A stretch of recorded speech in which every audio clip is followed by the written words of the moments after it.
Bueno, buenos días, buenas tardes, buenas noches. ¿Cómo andan?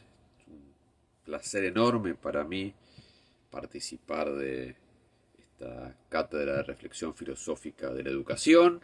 Agradezco infinitamente la invitación al compañero Mariano Gaudio por permitirme hablar un ratito con ustedes y también de compartir este bloque de invitados con Matías Soich y Rafael McNamara, dos grandes filósofos que andan dando vuelta por acá. Bueno, yo quería enfocar estas palabras de hoy, estas reflexiones para compartir con ustedes con la siguiente idea. Ustedes empezaron esta materia viendo algunas ideas sobre el Estado y su descomposición de Abadi Cantarelli y su libro Habitar el Estado. Libro muy interesante, pensamiento de Sebastián y de Mariana es muy interesante y muy importante, con esta idea de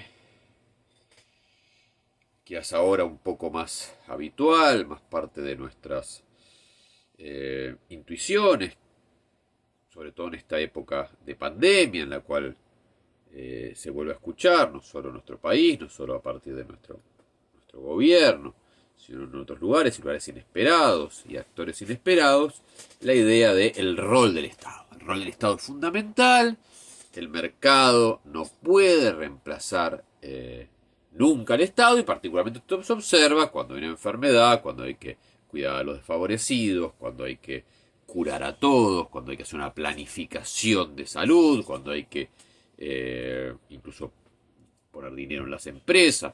Todas estas ideas aparecen muy fuertes en este momento. Cuando Abad y Cantarelli publican el Habitar el Estado, esto no era tan del sentido común, empezaba a hacerlo. Y es una idea muy interesante. Ahora, ¿cuál es para mí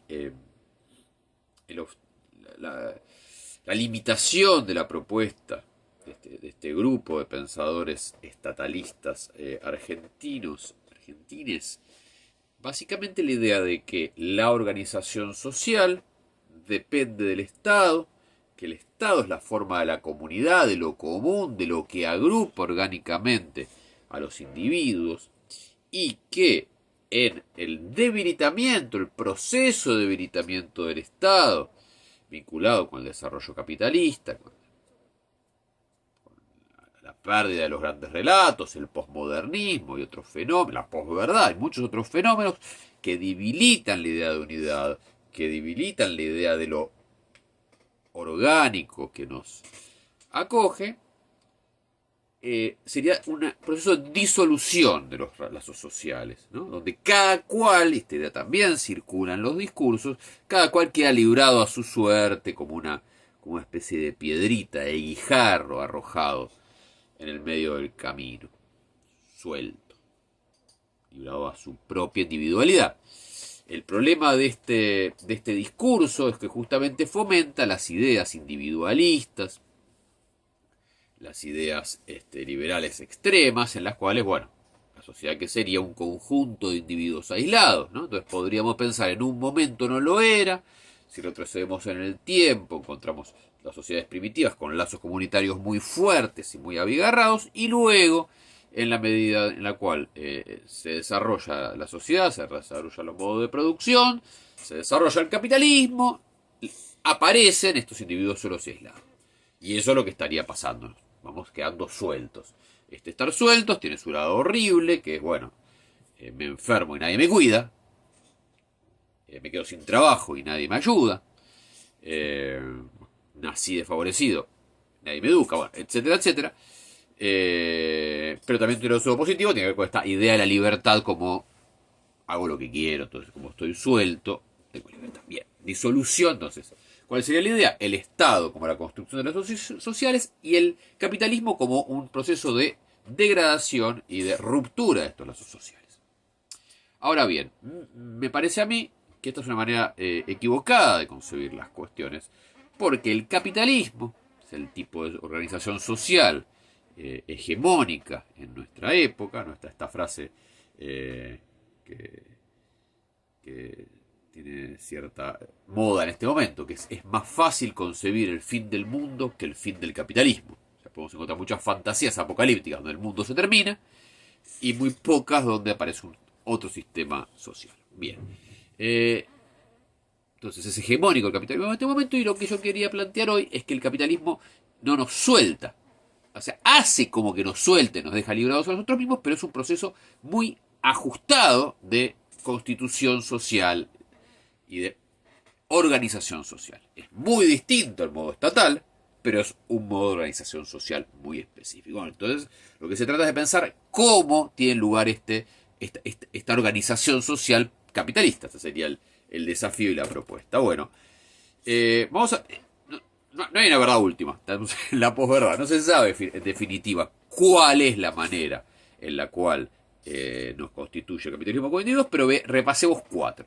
Repasemos una, digamos, moderna, histórica, ya en vías de disolverse, que es esta idea de pensarnos como trabajadores. Esta idea de concebirnos a nosotros como trabajadores no es natural. Uno siente que es natural, el trabajo dignifica, el trabajo es lo que soy, el trabajo es mi medio, no solo mi medio de vida, sino mi medio de concebir a mí mismo, pero esta idea tiene una historia, podríamos decir que justamente previo a la formación del capitalismo no era tan fuerte, había otras maneras de concebirse, más vinculados a la comunidad, a la tierra, a los mitos, a la religión. Bueno, había otras cuestiones que hacían que nosotros fuéramos lo que somos, pero en la medida en que el capitalismo se desarrolla y empieza a ser necesaria la fuerza de trabajo, empiezan a disolverse los vínculos con las viejas formas de identidad y aparece el trabajo. La idea de somos trabajadores, ante todo trabajadores, aparece con el capitalismo. Estoy siendo muy línea gruesa, ¿no? Para entender estas ideas. Después hay ciertos fenómenos sociales, podemos decir que el trabajo está en vías de perder su centralidad, entre otros muchos motivos, porque no hay trabajo para todos, podríamos decir. No hay trabajo para todos. Hay trabajo para algunos. Trabajos necesarios, trabajos esenciales, como vimos ahora, son quizás el 10% de los trabajos. Pues hay trabajos accesorios y esta capacidad de pensar otros trabajos vinculados no a la producción sino a los servicios, por ejemplo, tiene sus límites. Tiene sus límites y tiende a desaparecer como elemento fundamental del capitalismo, como motivo principal, podemos decir, el desarrollo tecnológico, maquínico, donde las máquinas hacen trabajo que antes hacían los hombres y los hacen mejor, y cada vez más. Entonces, ¿cuál es el lugar del trabajador en este nuevo esquema del ser humano? En este nuevo esquema capitalista, el del consumidor. Entonces hay que formar una subjetividad ya no trabajadora, sino consumidora. Sigmund Bauman, quien también vieron en el programa, plantea esta idea de una ética del trabajo, una estética del consumo. Somos consumidores y no somos nuevamente naturalmente consumidores. Podemos tender a pensar que somos naturalmente consumidores, que es normal que nosotros nos sintamos nosotros mismos cuando nos compramos determinado teléfono, cuando nos compramos determinado paquete turístico para conocer un país extranjero, o cuando nos compramos una torta de chocolate. Esta idea de nuestros hábitos de consumo hacen que seamos lo que somos. Bueno, esta es otra manera, otra propuesta. Nuevamente, no hay disolución, no es natural, sino que esto tiene que ser producido. Tenemos el capitalismo, es una organización social que logra en un momento subjetivarnos como como trabajadores, en otro momento subjetivarnos como consumidores, y nada de esto es natural. No es que solamente se disuelven los lazos sociales y de pronto aparecen los trabajadores, de pronto aparecen los consumidores. ¿No? Esto se produce, hay un montón de mecanismos de refuerzo sumamente sofisticados, algunos sumamente rudimentarios otros. Bien, estas son las ideas. Quisiera traer, ya avanzado quizás demasiado en el largo de este video, dos ideas más para cerrar.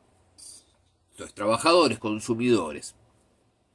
Luego aparece una idea muy interesante de una pensadora norteamericana llamada Wendy Brown, en el cual la forma de subjetivación del neoliberalismo, la más actual, es pensarnos como pequeños capitales, ¿no? El capitalismo, el capitalismo pensaba el capital como un dinero que se producía a sí mismo, un dinero que engendraba más dinero. Muy bien, esta manera de plantearse a sí mismo del sistema general, en este instante neoliberal se reproduciría en nosotros. Nosotros somos unos sujetos, unas personitas cuya característica es valorizarnos, hacer que seamos más, ¿no? La educación permanente tiene que ver con esta idea. Yo tengo que ser más que yo mismo todo el tiempo para hacer algo, ¿no?